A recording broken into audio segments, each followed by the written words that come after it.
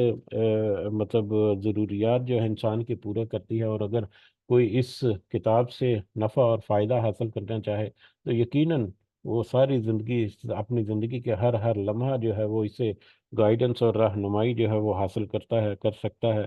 تو اس اعتبار سے یہ ایک بہت ہی نفع بخش اور نفع پہنچانے والی اور فائدہ پہنچانے والی کثیر العطا کتاب بھی ہے۔ ایک بلند بلند شان والی، بڑی عظمت والی اور کثیر النفع جو کتاب ہے قرآن، اس کی قسم کھا کر اللہ تعالیٰ کہتے ہیں۔ اور یہاں پر قسم کس بات پر کھائی ہے؟ وہ سورہ یاسین سے جو ایک شروع ہوا تھا سلسلہ، وہ جتنی اس طرح کی صورتیں شروع ہوتی ہیں ان سب میں وہی ہے کہ اس میں تھا یاسین والقرآن الحکیم انک لمن المرسلین، کہ بے شک نبی کریم صلی اللہ علیہ وسلم جو ہے وہ اللہ کی طرف سے بھیجے گئے رسول ہیں۔ تو اللہ تعالیٰ کی نبی کریم صلی اللہ علیہ وسلم جو ہیں وہ اللہ تعالیٰ کی طرف سے بھیجے گئے رسول ہیں۔ اس بات پر اللہ تعالیٰ جو ہے وہ اس بڑی شان والے قرآن کی یا قرآن مجید کی قسم کھا رہے ہیں۔ اس میں دونوں چیزیں اس میں واضح ہوتی ہیں، اس قسم میں اور مقسم ملائے جو ہے اس کو بھی کہتے ہیں کہ ایک تو قرآن جو ہے وہ اللہ تعالیٰ کی طرف سے نازل کرتا ہے، اس میں کسی کو کوئی شک نہیں ہونا چاہیے۔ اور دوسرا رسول جو ہے صلی اللہ علیہ وسلم، محمد صلی اللہ علیہ وسلم جو ہیں، وہ بھی اللہ کی طرف سے بھیجے گئے رسول ہیں، اللہ کی طرف سے چنے گئے ہیں رسول کے طور پر اس قوم مکہ یا قوم عرب کے لیے، تو یا بنی نوع انسانی کے لیے اس کے بعد پھر۔ تو لہذا اس میں ان دونوں چیزوں میں کوئی کسی کی طرح کا کوئی شک و شبہ نہیں ہونا چاہیے۔ لیکن جو اس میں شک کرتے ہیں،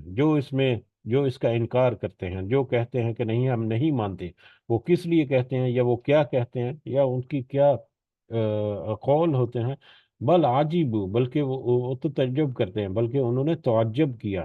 ان کہتے ہیں کہ یہ عجیب لگا، ان کو عجیب لگا، ان جاءہم، کہ آیا ان کے پاس منذر، ایک ڈرانے والا، منہم، ان میں سے۔ یہ ساری آیات جو آج ہم دیکھیں گے، یہ ساری آیات بار بار ریپیٹ ہوئی ہیں مکی صورتوں میں، لہذا ہم ان کو بس اشارتاً کچھ معاملات کا ذکر کرتے چلیں گے انشاءاللہ، تاکہ ہم آگے بڑھتے جائیں اور ہماری یاد جو ہے وہ تازہ ہوتی جائے ان سارے موضوعات کی طرف۔ بلکہ انہوں نے تعجب کیا کہ آیا ہے ان کے پاس ایک ڈرانے والا، صلی اللہ علیہ وسلم یعنی نبی کریم صلی اللہ علیہ وسلم، منہم، انہی میں سے، یعنی انہی میں سے، لوگوں میں سے ہی، انسانوں میں سے، ان کے اپنے گروہ میں سے ہی ایک رسول جو ہے ان کی طرف وہ ڈرانے والا آ گیا ہے۔ یعنی کہ وہ کہتے کہ 40 سال سے یہ ہمارے ساتھ تھے، کوئی ایسا معاملہ نہیں تھا، اچانک یہ کہاں سے آ گئے کہ مطلب اللہ کی طرف سے رسول ہوں اور یہ کتاب ہمارے سامنے آ گئی، اور پھر ڈرانے والا۔ دونوں پہلو ہیں، ایک تو یہ ہے کہ اچانک سے نبی کریم صلی اللہ علیہ وسلم کی شخصیت، اس میں ان میں اتنا بڑا بدلاؤ جو ہے وہ ان کے لیے ناقابل یقین تھا، یہ قابل تعجب بات تھی ان کے لیے۔ اور دوسرا کہ انسان کیسے ہو سکتا ہے کوئی رسول اللہ کی طرف سے نازل مطلب چنا ہوا؟ تو ان کا یہ عجیب یا ان کی یہ بات جو ہے بذات خود اس چیز کی طرف اشارہ کرتی ہے کہ وہ جان بوجھ کر بغیر کسی دلیل کے بے سروپا قسم کی باتیں کر رہے ہیں، کیونکہ آج یہ بات کر رہے ہیں کہ انسان ہمارے جیسا انسان ہی رسول کیسے ہو سکتا ہے؟ تو کوئی جن یا کوئی فرشتہ یا اللہ خود جو ہے وہ نہیں آیا یا کچھ کسی جن یا فرشتے کو بنا دیتا؟ اور اگر اللہ کسی جن اور فرشتے کو رسول بنا کر بھیجتا تو پھر وہ بات بھی ان کو عجیب لگتی کہ ہم تو انسان ہیں، یہ جن اور فرشتے جو ہیں ان کو تو ہماری ریکوائرمنٹ، ہمارے احساسات جو ہیں وہ ان کو تو اندازہ ہی نہیں، تو وہ رسول کس لیے بنا کر بھیج دیے؟ تو اس اعتبار سے اگر دیکھا جائے تو ان کا یہ تعجب کرنا جو ہے وہ بلا مطلب بے سروپا ہے، بغیر کسی دلیل اور بغیر کسی منطق کے، بغیر کسی لاجک کے ہے کہ ان کا انکار کرنا یا ان کو تعجب کرنا نبی کریم صلی اللہ علیہ وسلم کے بحیثیت رسول مطلب اللہ تعالیٰ کی طرف سے چن لینے کے لیے۔ فقال الکافرون، تو کہا ان کافروں نے، ہاد شیء عجیب، یہ عجیب بات ہے، یہ ایک عجیب بات ہے۔ دوسرا ایک تعجب جو ہے، ایک تعجب تو انہوں نے کیا کہ رسول صلی اللہ علیہ وسلم ہمارے جیسا انسان ہی ہمارے اندر آ گیا ہے اور ڈرانے والا بن گیا ہے، یعنی ہمیں قیامت سے ڈرا رہا ہے اور آخرت سے ڈرا رہا ہے۔ اور دوسرا تعجب کیا ہے؟ تو کافروں نے کہا کہ یہ ایک عجیب چیز ہے کیا، اذا متنا، کہ ہم مر جائیں گے، وکننا ترابا، اور ہم ہو جائیں گے مٹی، کہ جب ہم مر جائیں گے اور ہم ہو جائیں گے مٹی، ذالک رجم بعید، کہ یہ تو بہت ہی دور کی بہت ہی دور کی بات ہے، بہت ہی دور دور کی واپسی ہے، یعنی یہ بعید العقل یا بعید ال کس کے کہتے ہیں، بڑی بڑی دور کی بات نہیں، ناممکن سی بات لگتی ہے، یا ناقابل یقین، ناقابل قبول قسم کی بات لگتی ہے کہ کیا ہم جب مر جائیں گے اور مٹی مٹی ہو جائیں گے، یہاں پر اس میں مخفی ہے اس کا ترجمہ کہ پھر دوبارہ ہمیں اٹھا دیا جائے گا۔ ان کا اس چیز پر بھی یعنی عجیب ان کو لگتی تھی کہ ہم مر کر جب مٹی مٹی ہو جائیں گے تو پھر اللہ تعالیٰ ہمیں دوبارہ اٹھا لیں گے، یہ تو بعید العقل قسم کی بات لگتی ہے، یہ تو ناقابل یقین قسم کی بات لگتی ہے کہ ہمارے پھر بہت ساری آیات اس سے پہلے گزری ہیں کہ بار بار جب ان سے کہا جاتا تھا کہ مطلب تم دوبارہ اٹھائے جاؤ گے اور تمہارا حساب کتاب ہوگا اور قیامت کے دن سارا معاملات جو ہیں وہ کھل کر سامنے آئیں گے، تو وہ کہتے کہ مطلب اگر تم سچے ہو اس قول میں کہ دوبارہ اٹھائے جائیں گے تو پھر ہمارے والدین، ہمارے آباء و اجداد جو ہیں وہ جو صدیوں سے اور دہائیوں سے یہاں پر پڑے ہیں قبروں میں یا مرے ہوئے ہیں، تو ان کو لے آؤ واپس۔ تو پھر اس پر اللہ تعالیٰ نے ذکر کیا تھا یا واضح کر دیا کہ اللہ کا قول سچا ہے، نبی کریم صلی اللہ علیہ وسلم نے بھی واضح کیا کہ اللہ کا قول سچا ہے، اور اللہ کا قول یہ نہیں ہے کہ میں تمہیں یقین دلانے کے لیے دنیا میں تمہیں ان لوگوں کو زندہ کر کے تمہیں یقین کراؤں گا، بلکہ تمہیں اس بات پر یقین کرنا ہے اگر تم فائدہ لینا چاہتے ہو آخرت کا کہ قیامت کے دن اٹھائے جائیں گے سارے۔ تو یہ بات بھی ان کو بڑی عجیب لگتی تھی کہ ہم مر کر مٹی جب ہو جائیں گے، مٹی میں مل جائیں گے، ہمارا نام و نشان پھر مٹ جائے گا، تو ہم کیسے دوبارہ سے اٹھائے جائیں گے یا زندہ کر دیے جائیں گے؟ ابھی آگے آنے والی آیات جو ہیں وہ خود ہی ان آیات کی تشریح کرتی ہے، اس لیے لہٰذا ہم اس کو بہت زیادہ تفسیر میں ہم نہیں دیکھتے اس وقت۔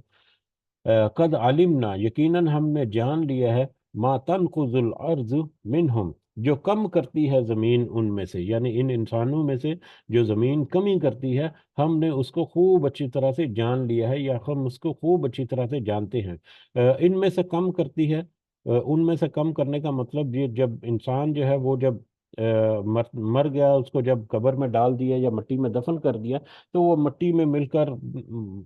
ٹائم کے ساتھ ساتھ وہ ریزہ ریزہ ہو جاتا ہے، مٹی کا حصہ بن جاتا ہے، ایون کہ ہڈیاں جو ہے وہ بھی ایک وقت آتا ہے ایک لمبے عرصے کے بعد کہ وہ بھی گل سڑ کر ڈیکمپوز ہو کر وہ بھی زمین کا مٹی کا حصہ ہی بن جاتی ہیں۔ تو وہ جب اس بات پر ان کو تعجب کہ جب انسان جو ہے وہ مر کر ریزہ ریزہ ہو گیا، مٹی میں مل گیا، اس کی تو کوئی شناخت ہی نہیں ہوتی کہ یہاں پر کوئی انسان تھا، تو کیسے ہم دوبارہ اٹھائے جائیں گے؟ تو اللہ کہتے ہیں کہ اس کا ایک ایک ذرہ، ایک ایک چیز جو اس مٹی نے کم کر دی یا اس مٹی نے یہاں سے غائب کر دی، نظروں سے اوجھل کر دی، اس دنیا کی ظاہری نظروں سے، اللہ کہتے ہیں کہ ہم نے اس کو اچھی طرح سے جان لیا، ہم اس کو بہت اچھی طرح سے جانتے ہیں کہ وہ کون سے ذرے تھے، وہ کون سے مطلب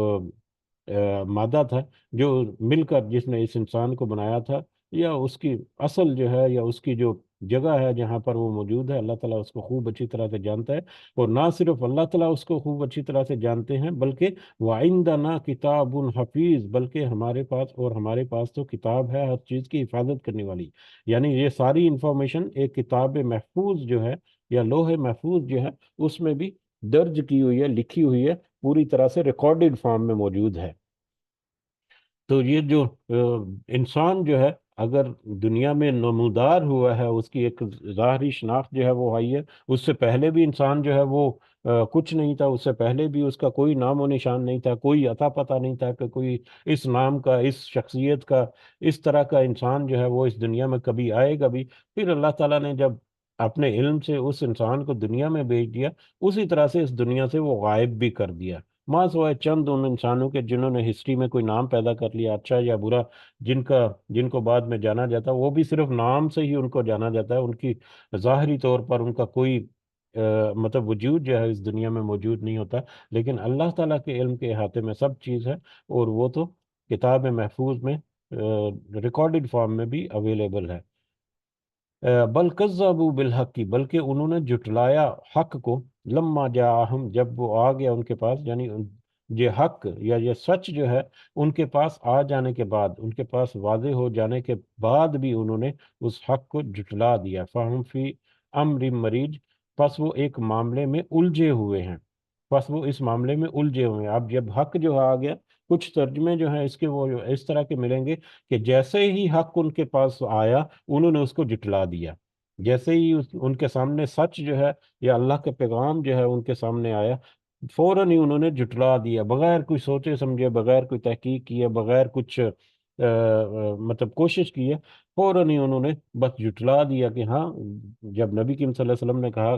وہ ایک پہاڑ پر کھڑے ہو کر کے اگر میں کہوں کہ اس پہاڑ کے پیچھے سے دشمن جو ہے وہ لشکر لے کر آ رہا ہے حملہ کرنے کے لیے، تو کیا تم مان لو گے؟ تو سب نے کہا ہاں، آپ تو صادق اور امین ہیں۔ لیکن جیسے ہی انہوں نے کہا کہ کہو کہ اللہ ایک ہے اور اس کے سوا کوئی معبود نہیں، تو فوراً ہی انہوں نے اس کا انکار کر دیا کہ یہ کہ اللہ ایک کہاں سے آ گیا، ہمارے تو اتنے معبود پڑے ہوئے ہیں جن کو ہم پوجا پجاری کرتے ہیں، تو وہ تو ہمارا تو سارا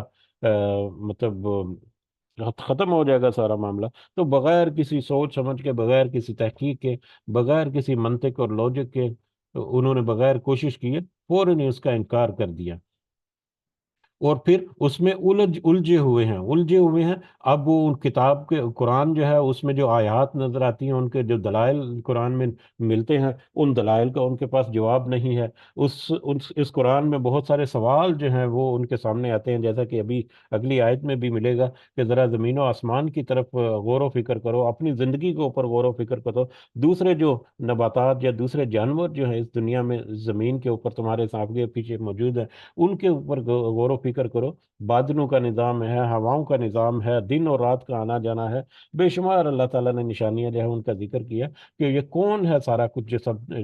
جو اس نظام کو چلا رہا ہے، اور خاص کر کون ہے جس نے اس پوری کائنات کو، آسمانوں اور زمین کو بنایا۔ تو اس کا جواب بھی ان کے پاس، جواب تو یہی ہے کہ اللہ نے بنایا، لیکن پھر اس اللہ کی بات کا پھر انکار کرنے کے لیے ان کے پاس کوئی دلیل نہیں باقی ہے، اپنے آباء و اجداد کی رسم و رواج کو پھر اس میں وہ مخالفت کرتے ہیں، اور ان کے پاس سمجھ نہیں لگتی کہ ہم اس کا جواب کیسے دیں۔ نبی کریم صلی اللہ علیہ وسلم کی شخصیت یا ان کے جو قول ہیں ان کے بارے میں بھی ان کے پاس کوئی دلیل نہیں، وہ خود ان کو صادق اور امین کا ٹائٹل دے چکے ہیں، اور اب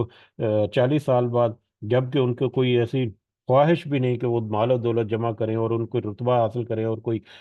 سرداری چاہتے ہیں، وہ اس طرح کا کوئی ان کو نہیں ہے، کوئی اس طرح کا میٹر، ان کا کوئی لالچ اور ہرس نہیں ہے، اس کے بغیر وہ اس طرح کی باتیں جو ہے نبی کریم صلی اللہ علیہ وسلم کے سامنے آتی تو اس پر بھی وہ بے دلیل ہوتے، اور وہ الجھے ہوئے ہوتے کہ ہم اپنے جو معاملات ہیں ہم ان کو کیسے چھوڑیں، ان کو چھوڑیں گے تو دنیا ہم سے چھن جائے گی، اگر ہم دنیا کو مطلب ہم دنیا کو پکڑ کر رکھتے ہیں تو ان باتوں کا جواب ہمارے پاس نہیں ہے۔ تو بہت سارے ایسے معاملات ہیں جن میں وہ الجھ پڑے ہیں یا الجھے ہوئے ہیں، یا انہوں نے اپنے آپ کو الجھا چھوڑا ہے کہ اس الجھن سے وہ باہر نکلنے کی کوشش ہی نہیں کرتے، یا الجھن سے نکلنا نہیں چاہتے اس خوف سے کہ کہیں ان سے ان کی دنیا نہ چھن جائے۔ افلم ينظروا الى السماء، تو بھلا کیا نہیں دیکھا ان سب نے آسمان کی طرف، فوقہم، جو ان کے اوپر ہے، کیف بنیناہا، کیسے ہم نے بنایا اس آسمان کو، وزیناہا، اور ہم نے مزین کر دیا اسے، وما لہا من فروج، اور نہیں ہے اس میں اس کا کوئی شگاف، اور نہیں ہے اس کا کوئی شگاف، ان میں اس میں کوئی شگاف، کوئی ہول یا کوئی فرق یا کوئی ٹیڑھ یا کجی اس میں وہ نہیں دیکھتے، تو کیا وہ اس آسمان کی طرف غور نہیں کرتے اپنی نگاہ اٹھا کر کہ کیسے ہم نے اس آسمان کو بنایا اور اسے مزین کر دیا؟ اب آسمان کو جب بنایا اور مزین کر دیا، ہم دیکھیں گے تو جب انسان اپنی نگاہ اوپر اٹھاتا ہے تو دن کے وقت میں تو اسے سورج جو ہے وہ بڑے واضح طور پر نظر آتا ہے، اور ایک لائٹ بلو کلر کی ایک جو لیئر جو ہے وہ نظر آتی ہے ظاہری آنکھ پر، وہ تو کچھ ریفلیکشن کی وجہ سے ہوتا ہے، لائٹ کی ریفلیکشن جو ہے اس وجہ سے ہوتا ہے، لیکن رات کو جب وہ نظر اٹھا کر دیکھتا ہے تو صحیح آسمان دنیا جو ہے یا آسمان جو ہے اس کا نظارہ کرتا ہے کہ کیسے وہاں پر شام کے وقت میں اس کو سورج جو ہے وہ بھی ڈھلتا ہوا یا صبح ارلی مارننگ میں اٹھتا ہوا وہ بھی اس کو پاتے ہیں، اور اس کے علاوہ چاند کو رات کو دیکھتے ہیں، ستاروں کو رات کو دیکھتے ہیں۔ تو یہ کتنے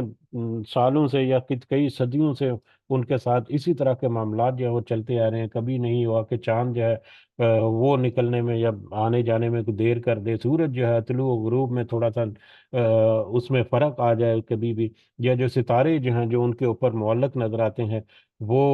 مطلب کبھی زمین کے اوپر گر جائیں، یا کیسے آسمان کو بغیر ستونوں کے اللہ تعالیٰ نے اس کے اوپر ذکر کیا کھڑا کیا ہوا ہے۔ تو یہ ساری چیزیں جو ہیں، اور یہ آیت جو ہے یہ آیت قیامت تک کے لیے، جب تک بنی نوع انسان ہے اس وقت تک کے لیے ایک چیلنج ہے یا ایک کھلا انویٹیشن ہے لوگوں کے لیے کہ ذرا غور و فکر کرو کہ یہ اس کی تخلیق کیسی ہوئی، اس کو بنایا کیسے، اس کو ترتیب کیسے دیا، اس کو مزین کیسے کیا۔ ایک ترتیب ایک بنانا ہوتا ہے، کسی چیز کو بنا دینا، پھر اس کی تزین و آرائش جو ہے وہ کس طرح سے اس کو ترتیب دیا، کس طرح سے اس نظام کو ترتیب دیا، یہ کیا اللہ کے سوا کوئی کر سکتا ہے؟ اور بڑے بڑے سائنٹسٹ جو ہیں وہ جب ان معاملات کو دیکھتے ہیں تو وہ ان کے رونگٹے کھڑے ہو جاتے ہیں کہ یہ کیسے ممکن ہے کہ یہ کیسا بڑا نظام ہے کہ اس کو احاطہ کرنا ممکن نہیں، اور اتنا سینسیٹیو نظام ہے کہ اس میں ذرہ برابر بھی کہیں پر کوئی فرق آ جائے تو یہ آنن فانن پوری کی پوری کائنات جو ہے وہ تباہ و برباد ہو جائے۔ لیکن مطلب لاکھوں کروڑوں سالوں سے یا اربوں سالوں سے یہ سلسلہ ایسے ہی چلتا آ رہا ہے، اور اس میں ذرہ برابر بھی کہیں کوئی شگاف، کوئی فرق، کوئی ٹیڑھ یا کوئی ایرر، کوئی غلطی جو ہے وہ نظر نہیں آتی۔ تو یہ اور پھر انسان جیسے جیسے ترقی کرتا جا رہا ہے جیسے ویسے ویسے یہ آیت جو ہے نہ صرف کھل کر اس کے سامنے آ رہی ہے بلکہ چیلنج کے طور پر ان کو مطلب اور زیادہ واضح طور پر ہو سکتا ہے جب یہ آیات نازل ہوئی اس وقت تو صرف ظاہری طور پر سورج اور چاند اور کچھ ستارے جو ہیں وہی نظر آتے، پھر دوربین جب ایجاد ہوئی تو اس میں پھر انہوں نے چاند کو دیکھا یا سورج کو دیکھا یا قریب کے کچھ ستارے نظام شمسی وغیرہ کا انہوں نے کوئی علم حاصل کیا، جب اور زیادہ ایڈوانس ہو گئے تو پھر نظام شمسی سے آگے نکل کر کہکشائیں، گلیکسیز اور کلسٹرز اور سپر کلسٹرز اور کہاں کہاں تک انہوں نے پھر نظر دوڑائی مختلف طرح کے تجربات کر کے، تو وہاں پر کسی بھی جگہ پر کوئی کسی قسم کا کوئی بگاڑ ان کو نظر نہیں آیا کہ جو اللہ نے ترتیب دی ہوئی یہ چیز اسی انداز سے وہ چلتی آ رہی ہے۔ تو یہ ایک بہت بڑی آیت ہے اللہ کا تعارف حاصل کرنے کے لیے۔ ہاں، جو ہٹ درمی کرتے ہوئے اس میں اس پر اڑا رہے کہ نہیں ہم جو مرضی کر لیں، سارے ہمارے سامنے شواہد، سارے ہمارے سامنے ثبوت رکھ دو، ہم اللہ کو نہیں مانیں گے، تو وہ تو پھر اللہ نے اختیار دیا ہوا ہے، اس اختیار کا جب حساب ہوگا تو پھر وہ اس بات پر پچھتائیں گے۔ بہرحال آسمان کی طرف دیکھو، اس کا بنانا، اس کا سنوارنا، اس کے اوپر ستاروں وغیرہ کا مزین کرنا، اور اس میں کسی قسم کا کوئی فرق اور شگاف تمہیں نہیں نظر آتا، کیا یا تمہیں اس بات کی دلیل یا اس کی بات کی طرف تمہاری توجہ نہیں دیتا کہ صرف اللہ واحد ذات ہے جو کہ اس پورے نظام کو بنانے والی ہے اور چلانے والی ہے۔ وَالْأَرْضَ مَدَدْنَاهَا، اور زمین کو ہم نے پھیلا دیا، یعنی زمین کو بچھونا بنایا، مختلف جگہوں پر آیا ہے تاکہ انسان جو ہے اس کے اوپر چل پھر سکے اور اپنی آباد کاری جو ہے وہ کر سکے۔ تو ہم نے زمین کو پھیلایا، وَأَلْقَيْنَا فِيهَا رَوَاسِيَ، اور ہم نے ڈال دیے اس میں پہاڑ، اس میں پہاڑ گاڑ دیے، اس کی وائبریشن کنٹرول کرنے کے لیے، اس کو سمودھ رکھنے کے لیے، اس کی جو روٹیشن ہے اس کو سمودھ کرنے کے لیے کئی دفعہ ذکر ہوا، جیسے گاڑی کے ٹائر جو ہیں ان کو بیلنس کرنے کے لیے ان کا ویٹ جو ہے مختلف جگہ پر رکھا جاتا ہے یا اٹیچ کر دیا جاتا ہے، جس سے وہ جب تیز ٹائر چلتا ہے تو اس کی وائبریشن جو ہے وہ کنٹرول ہوتی ہے یا منیمائز ہو جاتی ہے. تو اسی طرح سے پہاڑ جو اللہ تعالیٰ نے گاڑے ہوئے ہیں، یہ ایک بڑا لاجیکل ایک اسٹیٹمنٹ ہے اللہ تعالیٰ کا، جو شاید آج سے کوئی 500 1000 سال پہلے تو اس طرح سے نہ سمجھا جاتا ہو جیسے آج کے دور میں یہ آج جو ہے کھل کر ہمارے سامنے ٹیکنیکلی بھی ہمارے سامنے پروف ہوتی ہے اس کی سچائی جو ہے. وہ امبتنا، اور ہم نے اگائی، فیہا اس میں یعنی زمین میں، من کل زوج بہیج ہر قسم کی خوبی والی، یعنی ہر قسم کی خوبی والی جو ہریالی یا سبزہ ہے وہ اس میں اگایا. اور ہم نے اس زمین میں ہر طرح کی جو خوبی رکھنے والی یا فائدہ رکھنے والی جو کھیتی ہے یا سبزہ جو ہے وہ ہم نے اگایا اس میں.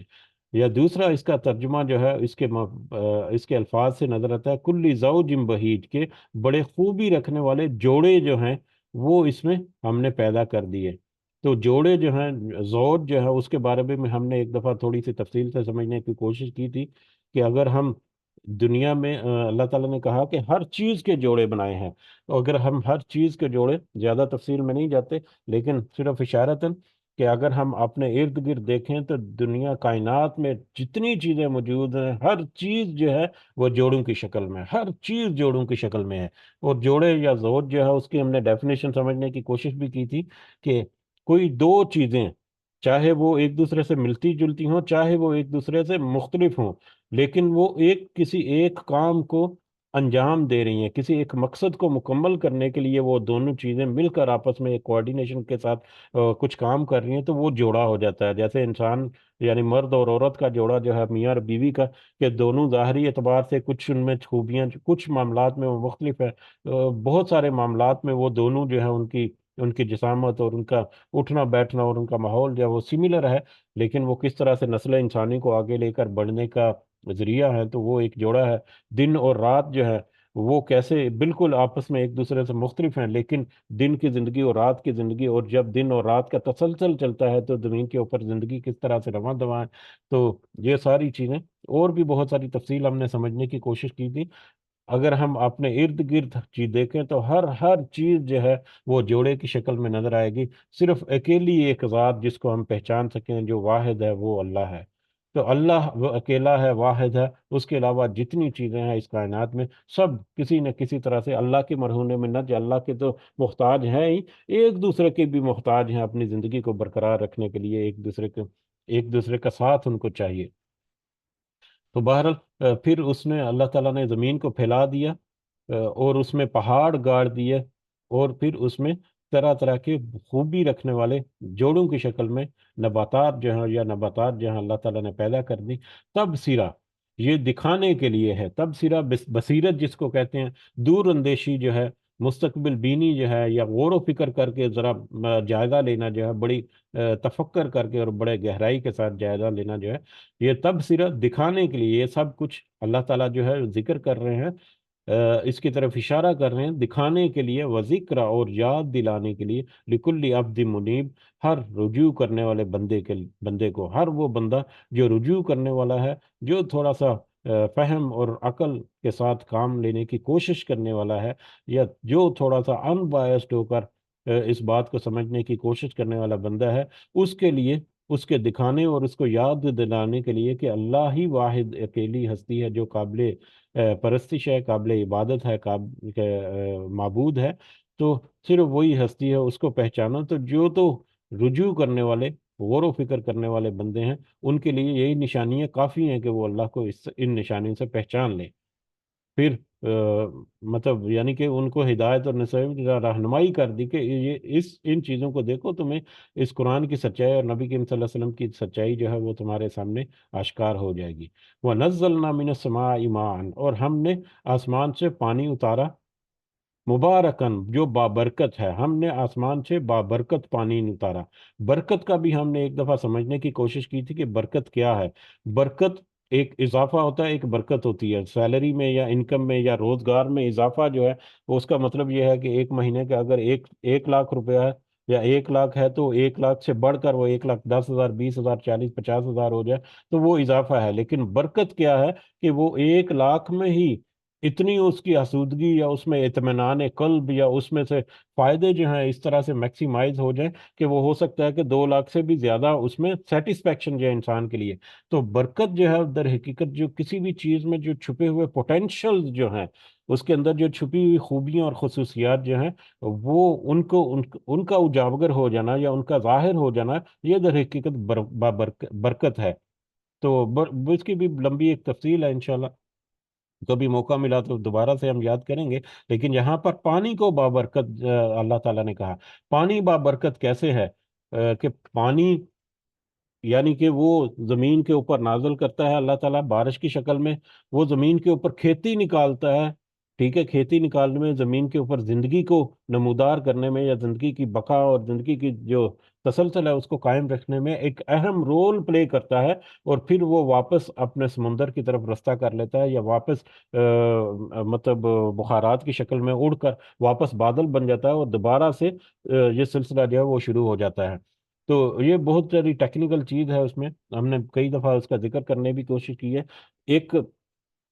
برکت کی ایک اور بھی، برکت کی کیا ڈیفینیشن نہیں، لیکن یہ پانی بابرکت کیسے ہے؟ کہ پانی ایک ایسی چیز ہے جو آتا ہے، ایک زندگی جو ہے وہ نمودار ہوتی ہے اس پانی کی مدد سے دنیا کی زمین کے اوپر. پھر وہ پانی جو ہے وہ مختلف شکلوں میں، چاہے بہتا ہوا ندی نالوں کی شکل میں، یا وہ ویپورائز ہو کر واپس سے بادلوں میں مل جاتا ہے، اور پھر دوسری جگہ پر پایا کر دوبارہ سے برف پڑتا ہے. تو یہ ایک سلسلہ ایسا چل جاتا ہے جیسا کہ ایک جو کیمسٹری وغیرہ جانتے ہیں ان کو ایک ٹرم ہے کیٹالسٹ. کیٹالسٹ ٹرم ایک یوز ہوتی ہے. وہ کیٹالسٹ کوئی بھی ایک ایسی چیز، کوئی بھی ایسی مطلب کمپاؤنڈ، یا کوئی بھی ایسی چیز جو کسی کام میں مدد کرے لیکن اس کام کا حصہ نہ بن جائے، لیکن اس چیز کی موجودگی کی وجہ سے وہ کام جو ہے وہ بڑی تیز رفتاری سے ہو جاتا ہے. یہ کیٹالسٹ ہوتا ہے. جیسا کہ ہم دیکھتے ہیں کہ سمپلسٹ مثال جو اس کی سمجھنے کے لیے، کہ اگر آپ پانی کے ایک گلاس میں اگر 2 چمچ اس میں چینی ڈال دیں، تو وہ ہو سکتا ہے کہ کئی گھنٹے بھی لگ جائیں، یا پورا دن، یا کئی دن لگ جائیں وہ چینی جو ہے اس میں ڈیزالو ہونے کے لیے. لیکن کسی چمچ کی مدد سے جب ہم اس کو ہلاتے ہیں تو وہ چند سیکنڈ میں وہ جو چینی جو ہے وہ اس میں حل ہو جاتی ہے، اور وہ چمچ جو ہے اس کو باہر نکالیں تو وہ چمچ وہیں پر موجود ہے. یعنی چمچ نے اس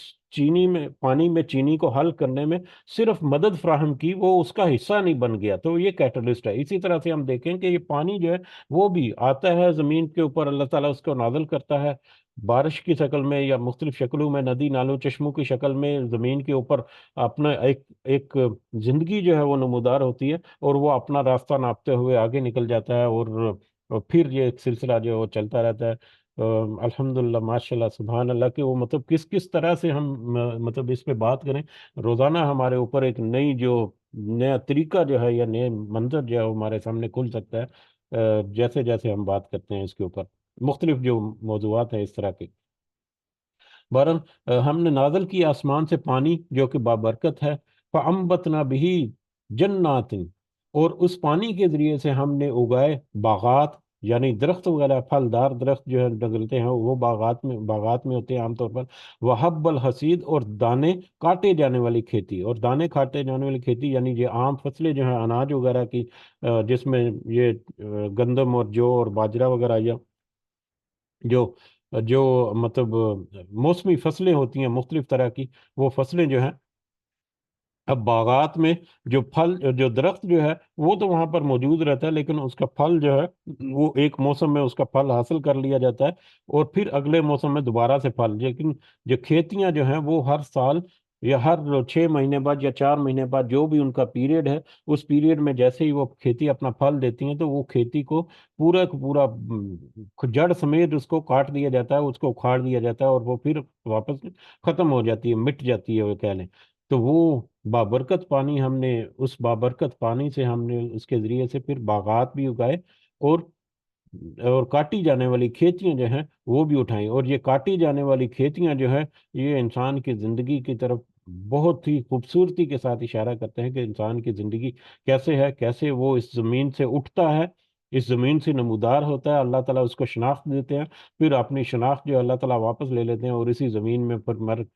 مر کر مٹی کا مٹی ہو جاتا ہے، اور پھر ناپید ہو جاتا ہے. تو یہ فصل جو ہے، فصلوں کا جو مطلب آنا جانا ہے، یہ انسان کی زندگی کی طرف بہت خوبصورتی سے اشارہ کرتے ہیں، اسی لیے بار بار اس کا ذکر جو ہے مختلف آیات میں آیا۔ بہرحال وحب الحسید، اور دانے کاٹے جانے والی کھیتی جو ہے، وہ اگائی اس بابرکت پانی سے، والنخل، اور کھجوروں کے درخت، باسقات، بلند و بالا، جو کہ بلند و بالا اونچے، لہا تل ان، لہا تل ان نزید، ان کے خوشے طے بتہ، جو جب ان کے خوشے جو ہیں کھجوروں کے درخت کے، یا کھجوروں کا پھل یا خوشہ جو ہے، اس کو دیکھا جائے تو کیسے ترتیب کے ساتھ اوپر نیچے لگی ہوئی کھجوریں جو ہیں ایک خوشے میں مطلب خوبصورتی سے جڑی ہوئی جو ہے، وہ وہاں پر پھل کی شکل میں ہمیں نکلتی ہیں۔ تو وہ بھی در حقیقت اسی پانی کے مرہون منت ہے، اس کا پھل آنا بھی اور اس کے باقی جو قائم رہنا بھی اس باغ کا، کھجوروں کے باغ کا بھی۔ رزقم للعباد، یہ سب روزی کے لیے، روزی دینے کے لیے اللہ کے بندوں کو، یہ سب اللہ تعالیٰ نے ترتیب دے دیا تمہیں، تاکہ تم اللہ تعالیٰ اس کے ذریعے سے تمہاری روزی کا بندوبست کرے، تمہارے روزی دینے کے لیے یہ اللہ تعالیٰ نے کیا سارا کچھ۔ یہ سارے پودے اور کھیتیاں اور سارے باغات جو ہیں، درخت جو ہیں، وہ سارے کے سارے، وہ احیینا، اور ہم نے زندہ کیا بھی، اس کے ذریعے سے، بلدتن میتا، مردہ شہر کو یا بنجر زمین کو، اس کے ذریعے سے یعنی اس پانی کے ذریعے سے ہم نے بنجر یا مردہ شہر کو زندہ کیا۔ جب کسی بنجر جگہ پر، خاص کر پہاڑوں والے علاقے میں اگر دیکھیں جہاں پر گرمی اور سردی دونوں موسم ہوتے ہیں، تو گرمیوں میں کس طرح سے وہاں پر خشک سالی ہوتی ہے، اور پہاڑ جو ہے وہ بس گرے کلر کے نظر آ رہے ہوتے ہیں، لیکن جیسے ہی تھوڑا سا موسم جو اچھا ہوتا ہے اور بارش آتی ہے، تو اسی پہاڑ سے کیسے سرسبزہ جو ہے وہ اگ پڑتا ہے، تو ایسے لگتا ہے جیسے وہ زندہ ہو گئے پہاڑ۔ تو اسی طرح سے مردہ زمین جو ہے، جب اس میں پانی کو سینچا جاتا ہے تو وہ زندہ جو ہے وہ ہو جاتی ہے، اور ہم نے زمین پہ زندہ کیا اس پانی کے ذریعے سے مردہ شہر کو یا زمین کو، بنجر زمین کو، کذالک الخروج، اسی طرح سے نکلنا ہے قبروں سے، اسی طرح سے انسان کا قبروں سے نکلنا ہے، اسی طرح سے جس طرح سے یہ سلسلہ جو ہے زمین کے اوپر چل رہا ہے، اسی طرح سے انسان کو دوبارہ سے اٹھایا جائے گا یا دوبارہ زندہ کرے گا اللہ تعالیٰ۔ اب اس آیت کو پچھلی آیت سے کنیکٹ اگر کریں تو وہ پھر وہی آ جاتا ہے کہ اللہ تعالیٰ نے کتنی زمین کم کرتی ہے، ابھی آیت میں ہم نے دیکھا کہ یہ زمین کتنا گھٹاتی ہے ان میں سے، ان انسانوں میں سے، اللہ کے علم میں سارا کچھ ہے، اور وہ تو کتاب محفوظ میں بھی درج کیا ہوا ہے، ریکارڈڈ فارم میں موجود ہے۔ تو پھر اس کے بعد اللہ نے کچھ نشانیاں دی، ذرا ارد گرد نظر دوڑاؤ تمہیں کیا نظر آتا ہے وہاں پر۔ تو جس طرح سے یہ تمہیں نظر آ رہا ہے کہ کوئی چیز، ایک کھیتی جو ہے سرے سے موجود ہی نہیں تھی، تمہیں تو اس کا اندازہ بھی نہیں تھا، اس کے بارے میں کوئی اشکال بھی نہیں تھا کہ یہ کھیتی آ سکتی ہے، لیکن اللہ تعالیٰ نے وہ کھیتی پیدا کی، اور پھر ایک وقت کے بعد اس کھیتی کو بالکل ناپید کر دیا۔ اسی طرح سے انسان اس زمین سے اٹھتا ہے، ناپید ہو رہا ہے، اور ایک وقت آئے گا کہ اس کے پاس سارا ریکارڈ ہے، وہ دوبارہ سے اسی طرح سے اس انسان کو اسی زمین سے نکال کھڑا کرے گا۔ تو اسی طرح سے تمہارا نکلنا ہے قبروں سے۔ کذبت قبلہم قوم نوح، لیکن یہ ساری نشانیاں ہونے کے باوجود، یہ سارے دلائل ہونے کے باوجود، یہ سارا کچھ ان کے سامنے واضح ہو جانے کے باوجود، انہوں نے انکار ہی کیا، انہوں نے جھٹلایا ہی۔ کس طرح سے جھٹلایا؟ کذبت قبلہم قوم نوح، اس طرح جھٹلایا جس طرح سے ان سے پہلے قوم نوح نے جھٹلایا تھا۔ اب یہاں پر آگے کچھ قوموں کا ذکر ہے، اس کا فردن فردن بہت دفعہ تذکرہ ہو چکا، جب تھوڑی تفصیل آئے گی تو دوبارہ ان کے اوپر فردر بات کر لیں گے، لیکن ہماری یاد دہانی تقریباً یقیناً ہمیں یاد آ جائیں گے کچھ واقعات جو ہے اس کے منسوب کیے ہوئے ہم نے پڑھے تھے۔ بہرحال اسی طرح سے جھٹلایا ان سے پہلے قوم نوح نے، حضرت نوح علیہ السلام کو جھٹلایا، وہ اصحاب الرسی، اور کنواں والوں نے، کنواں والے یا اس کو خندق والے بھی کہتے ہیں، مطلب اس کے بارے میں کوئی بہت زیادہ تفصیل تو موجود نہیں ہے، لیکن دو تین جگہوں پر اس کا ذکر جو ہے وہ آیا ہے۔ تو اس سے پہلے بھی ذکر آیا تھا، تو احزاب الاخدود جو ہے اس کی طرف یہ اشارہ ہے، وہ خندق والے۔ یہ ایک بڑی خوبصورت سٹوری ہے ایمان کے، دل کے ایمان جو ہے اس کو تر و تازہ کرنے کے لیے، مضبوط کرنے کے لیے، کبھی موقع اور وقت ملا تو ہم اس کو ضرور دیکھیں گے۔ بہرحال یہ آگے آنے والی آیات میں دوبارہ اس کا ذکر جب ہوگا تو اس وقت ہم یقیناً اس کو بڑی تفصیل سے دیکھیں گے۔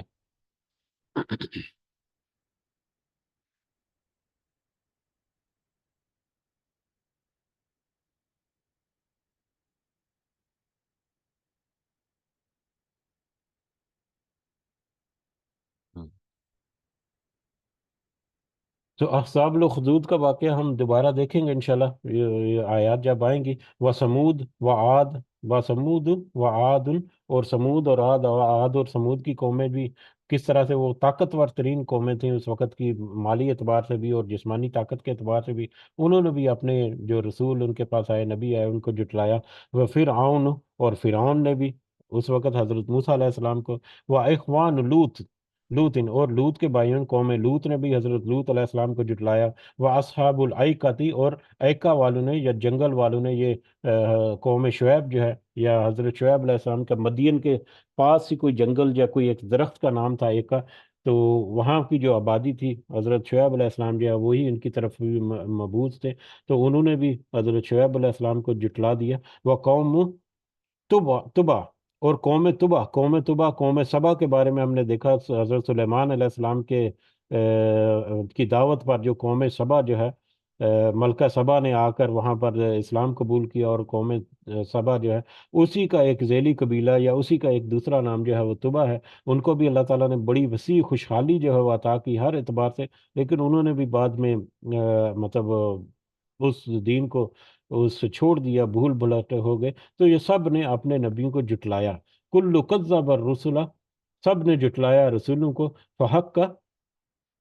جب ان سب قوموں نے جٹلایا حق کو، رسولوں کو،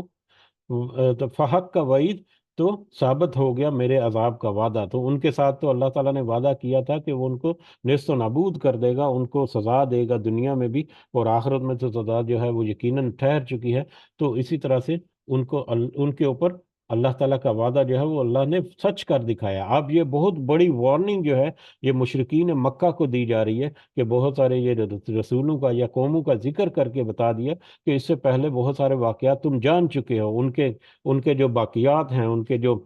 کے جو آثار قدیمہ جو ہیں تمہارے رستوں میں پڑے ہوئے ہیں، وہ چیخ چیخ کر، پکار پکار کر تمہیں ساری سٹوری سنا رہی ہیں کہ ہمارے ساتھ یہ ہو چکا ہے۔ آج یہ مشرکین مکہ جو ہیں، تم بھی یہی کر رہے ہو، تو دیکھو جس طرح سے انہوں نے ان رسولوں کو جھٹلایا، اسی طرح سے تم رسول کو جھٹلا رہے ہو صلی اللہ علیہ وسلم، تو جس طرح سے اللہ تعالیٰ نے ان کے لیے قول ثابت کر دیا کہ ان کے اوپر عذاب کا وعدہ سچا کر دیا اللہ تعالیٰ نے، اس طرح سے یہ نہ ہو کہ تمہارے اوپر بھی اللہ تعالیٰ جب تمہارا مہلت ختم ہو تو تم بھی اس عذاب کے میں مطلب نیست و نابود ہو جاؤ، تو اس لیے ابھی بھی تمہارے پاس وقت ہے کہ تم واپس لوٹ آؤ اور اسلام کو قبول کر لو، کہ یہ بہت بڑا ایک نشانی کے طور پر بھی، ہدایت کے طور پر بھی، رہنمائی کے طور پر بھی، یا دہانی کے طور پر بھی، اور ڈرانے کے طور پر بھی، کہ دیکھو ان کے ساتھ کیا معاملہ ہو، اور اللہ تمہارے ساتھ بھی یہ معاملہ جو ہے وہ کر سکتا ہے۔ اف آئینہ تو بلا کیا ہم تھک گئے ہیں، بالخلق کی، پیدا کرنے سے، الاول پہلی بار، یہ جب کائنات کا تھوڑا سا ہلکا سا تذکرہ جو ہوا، تو یہ کائنات کی طرف جب تم نظر دوڑاؤ تو اتنی وسیع کائنات اللہ تعالیٰ نے پیدا کی ہے، تو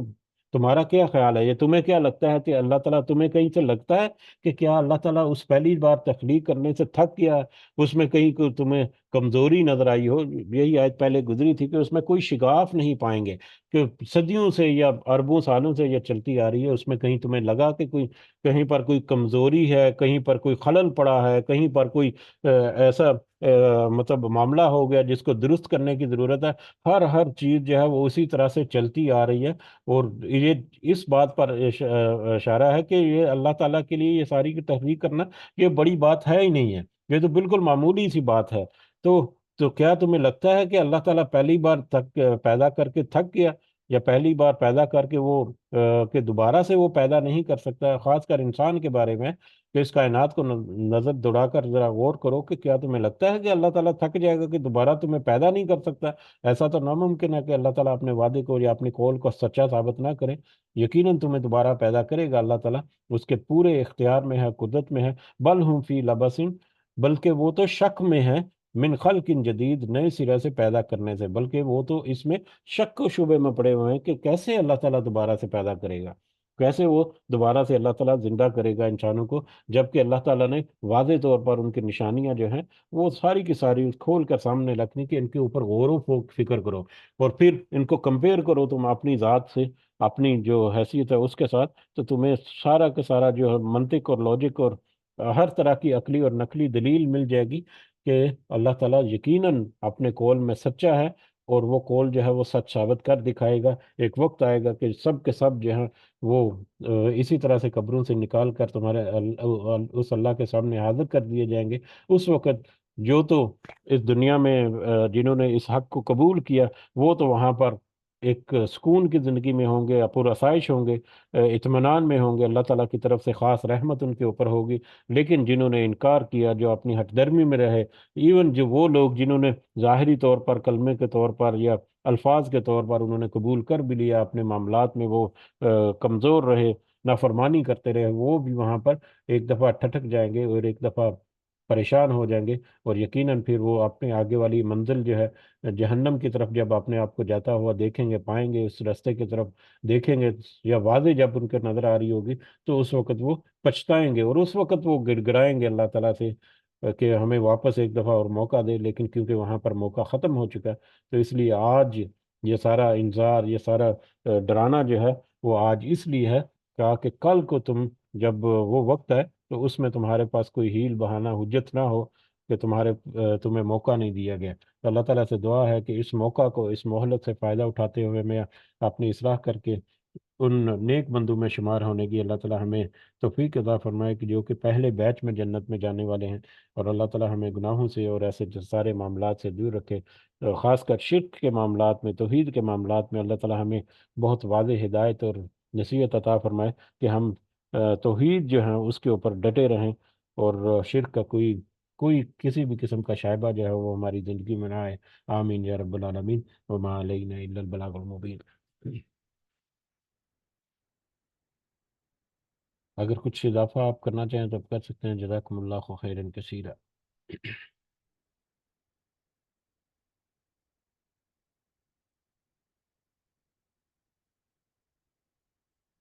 جی تو ٹھیک ہے، پھر اس کے ساتھ ہی مجلس کے اختتام کی طرف بڑھتے ہیں۔ سب کو دعا میں ضرور یاد رکھیں، اللہ تعالیٰ سب کا حامی و ناصر ہو، ہمارے سب کے ظاہری اور باطنی معاملات، مسائل، روزگار کے، کاروبار کے، رزق کے میٹر ہیں، دنیا کے معاملات ہیں، ہمارے روحانی میٹرز ہیں بہت سارے، ہمارے اولاد کے معاملات ہیں، صحت کے معاملات ہیں، جس کو جو اللہ تعالیٰ کی طرف سے آزمائش ہے، تو اللہ تعالیٰ کی آزمائش کو ایک تو اس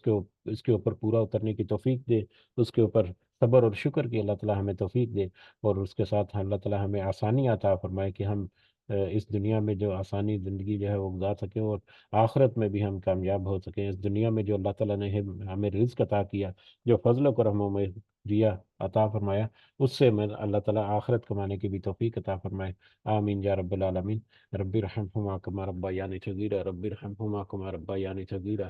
رب ارحمهما كما ربياني صغيرا، ربنا آتنا في الدنيا حسنة وفي الآخرة حسنة وقنا عذاب النار، ربنا ظلمنا أنفسنا وإن لم تغفر لنا وترحمنا لنكونن من الخاسرين، ربنا تقبل منا إنك أنت السميع العليم وتب علينا إنك أنت التواب الرحيم، سبحان ربك رب العزة عما يصفون وسلام على المرسلين والحمد لله رب العالمين، سبحانك اللهم وبحمدك أشهد أن لا إله إلا أنت أستغفرك وأتوب إليك،